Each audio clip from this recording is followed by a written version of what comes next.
Doctor, আপনি আমাকে বাঁচান। ডাক্তার বলল, তোমার মাকে বাঁচাতে হলে ৮ লক্ষ টাকা লাগবে। আমি বললাম, ডাক্তার, আমি মাত্র ক্লাস 8-এ পড়ি। আমার বয়সটা অল্প। আমি একজন ছোট মেয়ে। আমার কোনো ভাইবোন নেই। আমার মা ছাড়া এ পৃথিবীতে কেউ নেই। কিন্তু ডাক্তার বলল, তোমার কে আছে বা কে নেই সেটা আমার দেখার বিষয় না। আমি ডাক্তার সাহেবকে বললাম, আপনি একটু দয়া করুন। ডাক্তার আমার কথার উত্তরে বলল, আমি তোমার মাকে যদি টাকা দিয়ে বাঁচিয়ে তুলি আমার কি লাভ হবে?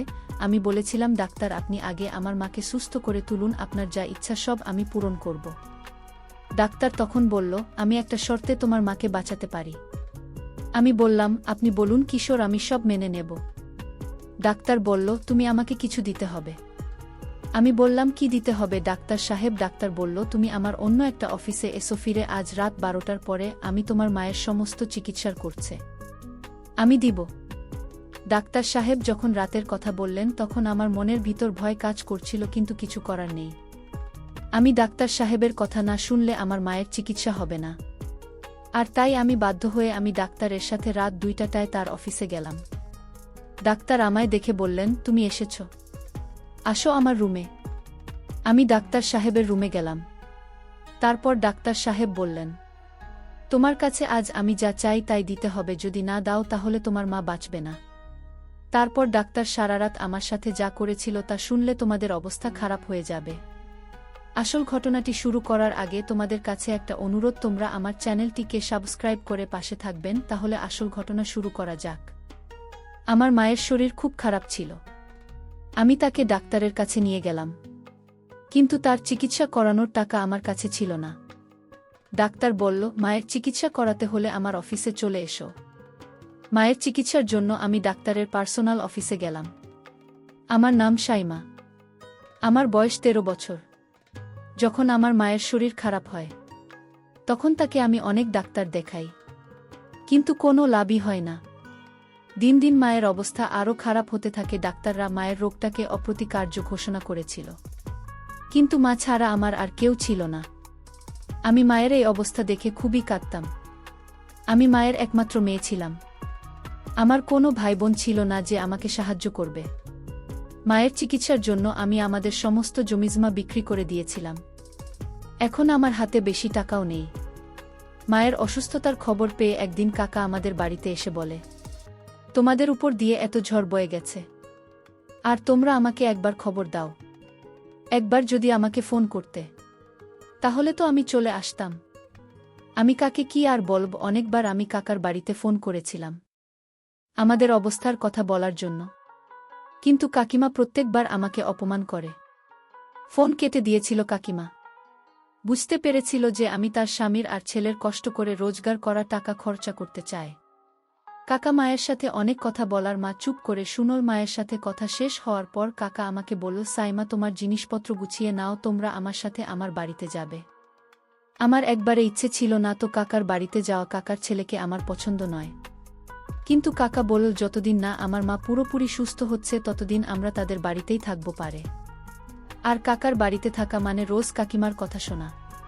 কাকিমা এমনিতেই আমার সৌন্দর্য দেখে হিংসা করত।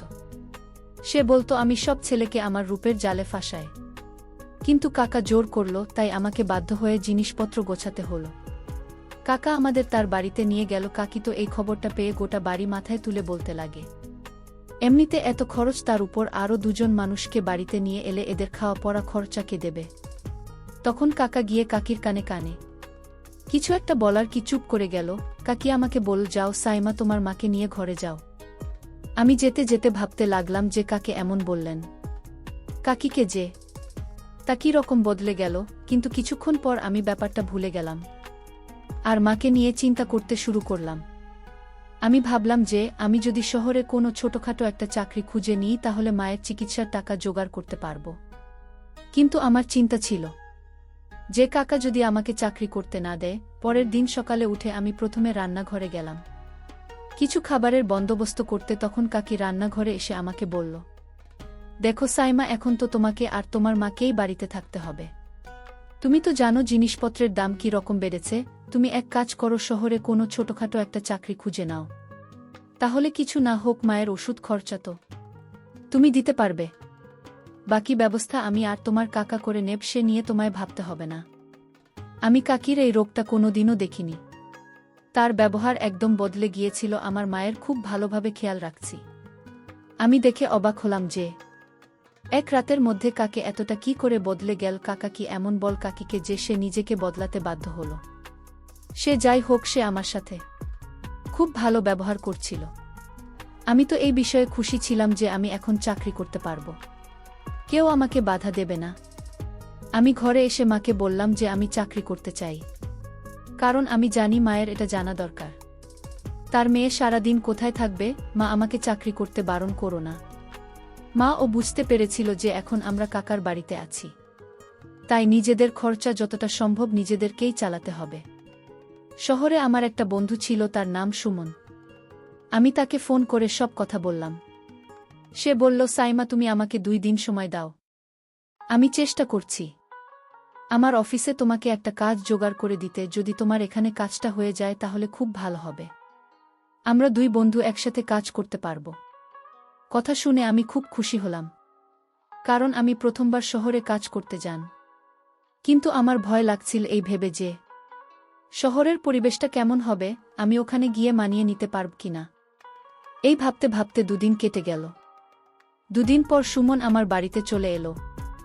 সে বলল, সাইমা তোমার ভাগ্যটা খুবই ভালো, কাল আমি অফিসে তোমার কথা বলতে ওরা তোমাকে নিতে রাজি হয়ে গেল। ওদের একটা ভালো মেয়ে দরকার ছিল, এটাও বলেছে যে তোমাকে ভালো পারিশ্রমিক দেওয়া হবে। সুমনের কথা শুনে আমি খুব খুশি হলাম, কিন্তু আমার চিন্তা হয় যে অফিসের মালিক কেমন হবে। পরের দিন সকালে আমি সুমনের সাথে অফিসে এলাম। এসে আমি জানতে পারলাম যে মালিক আমাকে কাজে রেখেছেন। তিনি কোনো কাজে কিছু দিনের জন্য শহরের বাইরে গেছেন।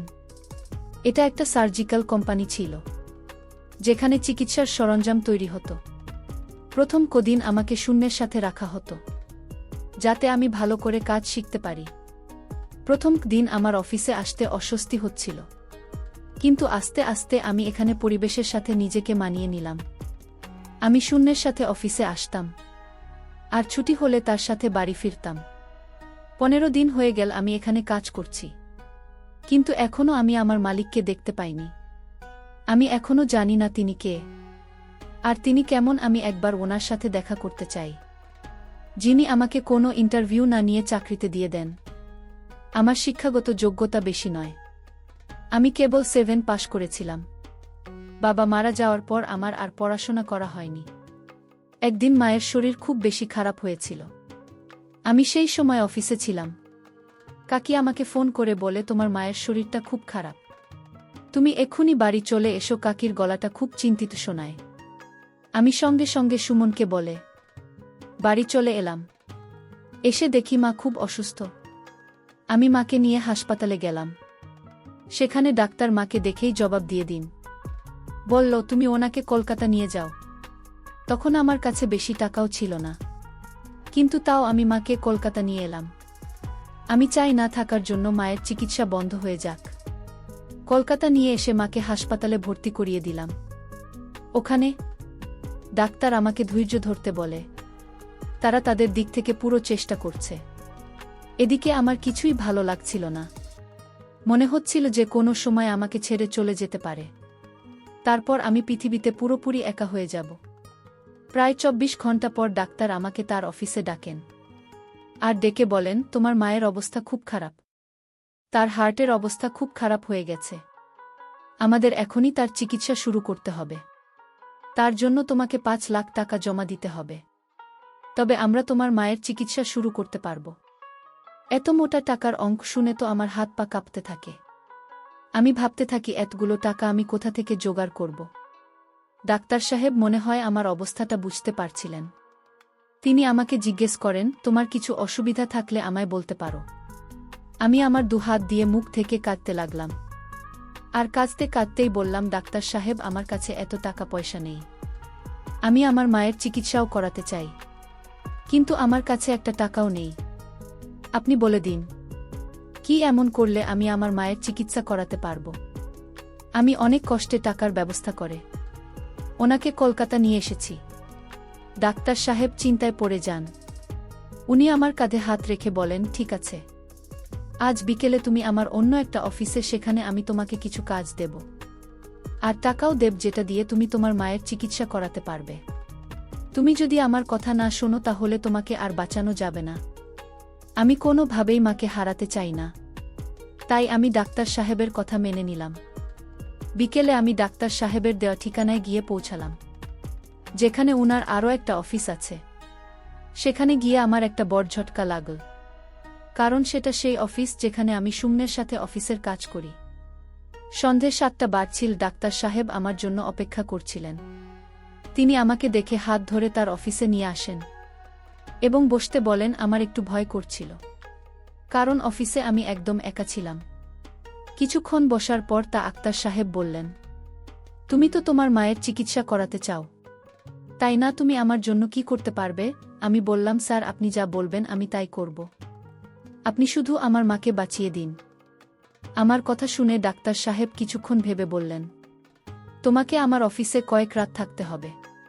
আমি তোমার থেকে যা চাইব তোমাকে তাই দিতে হবে। তুমি যদি আমার কথা শোনো তাহলে তোমার মায়ের চিকিৎসার সব খরচ আমি দেব। আর যদি না শোনো তাহলে কালকে তোমার মাকে নিয়ে অন্য কোনো হাসপাতালে চলে যেও। উনার কথা শোনা ছাড়া আমার আর কোনো উপায় ছিল না। আমি বুঝতে পারছিলাম না ডাক্তার সাহেবের নজর আমার অন্য দিকে। আমি বললাম, স্যার, আপনি আমাকে অফিসের কাজ দিন, আর প্রতি মাসের পারিশ্রমিকটা আপনি রেখে দেবেন। উনি বললেন, তুমি সত্যিই খুব সরল, এতগুলো টাকা কি কেউ এমনি এমনি দেয়? তুমি আমাকে খুশি করতে পারলে আমি তোমার মায়ের চিকিৎসা করব। বাধ্য হয়ে আমাকে মায়ের চিকিৎসার জন্য ডাক্তার সাহেবের কথায় আমার রাজি হতে হয়। তারপর ডাক্তার সাহেব আমার সাথে, বন্ধুরা, সেটা আমি ভাষায় প্রকাশ করতে পারছি না। আসলে আমি একটা ছোটখাটো মেয়ে। আমি ডাক্তার সাহেবকে বলেছিলাম, ডাক্তার, আমার তো তেমন বয়স হয়নি। তারপরও ডাক্তার আমার কোনো কথা শুনল না। এছাড়া তো আমার আর কোনো উপায় ছিল না। আমার নিজের উপরই ঘেন্না হচ্ছিল। পৃথিবীর সমস্ত ডাক্তারদের উপরে রাগ হচ্ছিল। মনে হচ্ছিল এরা কেমন ডাক্তার, রোগীদের প্রাণ বাঁচানোর জন্য। এরা লোকদের যা ইচ্ছা তাই করে। দুর্বলতার সুযোগ নিয়ে তারা এসব করে। আমার নিজের উপর রাগ হয় এই ভেবে যে আমি এরকম একটা জায়গায় চাকরি করছিলাম। আমি যদি জানতাম যে সুমন আমাকে যে অফিসে কাজ করতে নিয়ে যাচ্ছে সেখানে ডাক্তার এরকম, তাহলে আমি কখনোই এই চাকরিটা করতাম না। আমি যখন পরের দিন কোনো রকমে নিজেকে সামলে হাসপাতালে গেলাম, তখন আমি জানতে পারি আমার মা সুস্থ হয়ে গেছে। আমি আরও জানতে পারি মায়ের যত চিকিৎসার পর সব টাকা কাউন্টারে দিয়ে দিচ্ছে, আর আমার মায়ের চিকিৎসাও ভালো করে হয়েছে। আমি তা দেখে অনেক খুশি হয়েছিলাম, কিন্তু আমি তো বুঝতে পারছিলাম কিসের জন্য ডাক্তার আমাকে বাঁচিয়েছেন। এই দুনিয়ার স্বার্থ ছাড়া কেউ কাউকে উপকার করে না। ডাক্তার সাহেবের সাথে আমার কাজ দেখে আদায় করে নিল, আর তার বিনিময়ে আমাকে টাকা দিয়ে বাঁচিয়ে দিল।